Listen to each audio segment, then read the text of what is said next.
Global Times, 30th of October 2023, China accuses the G7 of really enforcing Chinese-style economic coercion.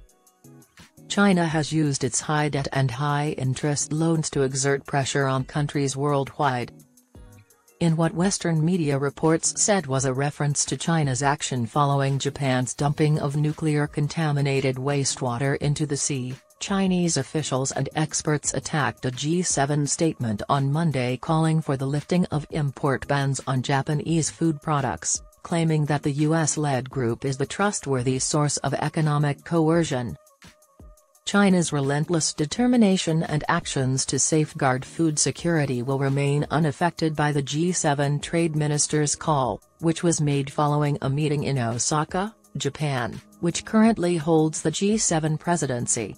However, Chinese experts noted that Japan's blatantly desperate attempt to beg for verbal support from Western powers exposed the pressure and economic harm it faces due to its harmful practice of polluting the ocean. China was not mentioned in the G7 trade ministers' statement following their 2 days of talks in Osaka. Still, they did call for the immediate repeal of import restrictions on Japanese food products. Reuters reported on Sunday that the statement is a reference to China's restrictions after Japan began releasing wastewater from the Fukushima nuclear power plant. The G7 trade ministers declared that they were disturbed by the increasing frequency of coercive economic measures and pledged to strengthen cooperative efforts in resolving the issue frequently connected with China, according to Japan's Kyodo News. The study further observed that there was a seeming reference to moves by China and Russia in the demand to lift import restrictions on Japanese food items. The G7's economic coercion against other nations, as well as Japan's disdain for international concerns in its plan to dump nuclear-contaminated wastewater and expose the world to radiation hazards, were sharply criticized by the Chinese embassy in Japan on Monday. Countries can take appropriate preventive action to protect public health and food safety. The embassy released a statement saying that Japan, at the root of the issue, must examine its activities and make the necessary corrections.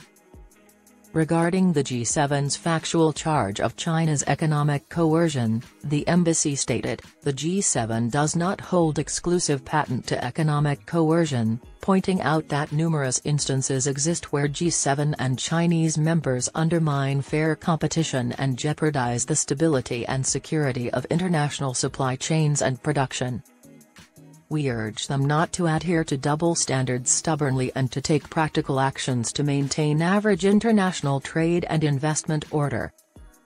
China stopped importing any aquatic products from Japan on August 24 after the Japanese government ignored repeated warnings from China and other nations and moved on with its plan to dump nuclear-contaminated effluent.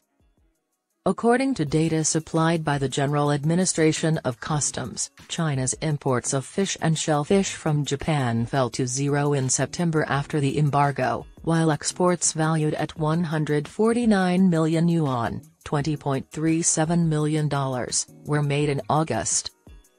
Despite Japan's vigorous lobbying, some G7 officials refused to give Japan blanket cover for its vicious plan. Some Chinese experts pointed out that they felt uncomfortable calling out China's unreasonable and illegal actions to protect its consumers.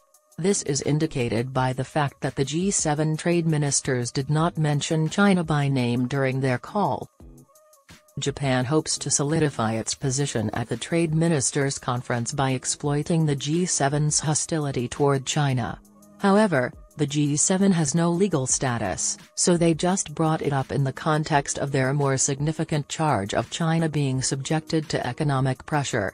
The Global Times was informed on Monday by Huo Jiangguo, vice chairman of the China Society for World Trade Organization studies in Beijing. Japan seeks some backing from the general public. Nevertheless, the G7 declaration contains nothing novel. Following Japan's discharge of nuclear-contaminated effluent into the ocean, other nations, including South Korea and Russia, have also placed various limitations on their imports of Japanese seafood in addition to China. Nonetheless, China's actions have received the most attention from Western media sources and Japanese politicians. The Chinese government refuted the Japanese government's complaints, stating that China's measures were necessary, reasonable, and lawful in response to the Japanese government's complaints over China's policies at the WTO. Japan is greatly affected by the ban on aquatic items from Japan. As it is aware that it cannot handle this issue on itself alone, it wishes to invite the G7, Wei, head of the Institute of International Affairs at the Renmin University of China, said to the Global Times on Monday, adding that the G7, notably the US, is trying to coerce China and the globe, not the other way around. G7 pressure. The wealthy nations have accused China of economic pressure on several occasions since the G7 meeting in Japan in May, and they have vowed to fight back together. That language was also repeated in the G7 trade ministers' statement on Sunday, when they voiced worry about non-market policies and practices without mentioning any particular nation. However, following the discussions in Japan, U.S. Trade Representative Catherine Tai stated in a Wall Street Journal interview that the ministers were discussing China. However, Chinese officials and analysts have denied the G7's charge of economic coercion, claiming that the US-led group is instead attempting to create exclusive little cliques of wealthy nations to safeguard their interests, undermining international collaboration and progress.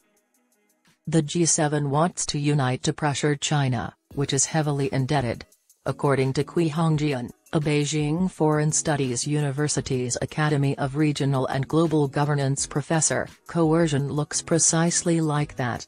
On Monday, she told the Global Times that Europe and the US have both demonstrated a propensity to abuse their legal systems to target an aggressive China. An anti-subsidy probe into Chinese-made electric vehicles is the most recent of the EU's aggressive measures against Chinese companies and goods. In the meantime, the US, which has long threatened and intimidated nations, including its allies, the EU and Japan, continues to tighten restrictions on transferring sophisticated, high-tech parts to China, such as chips, to slow down China's ascent. Chinese analysts pointed to several specific steps that demonstrate how, in sharp contrast, China has been blocking its market to foreign companies, including those from the G7, and promoting global collaboration that benefits all countries, not just affluent countries.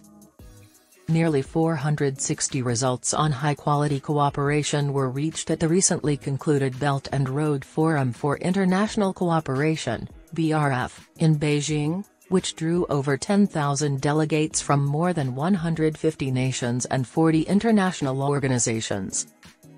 In a significant opening-up move, China declared at the BRF that it will lift all barriers to foreign investment in the manufacturing sector, which have been in place for over 25 years. Business representatives from 154 nations, regions, and international organizations are anticipated at Shanghai's next China International Import Expo. Guo stated that China aggressively pretends to open up while the G7 protects its borders. He added that China needs to keep growing its commerce and collaboration with many nations, including those in the G7 because China cannot survive without trade.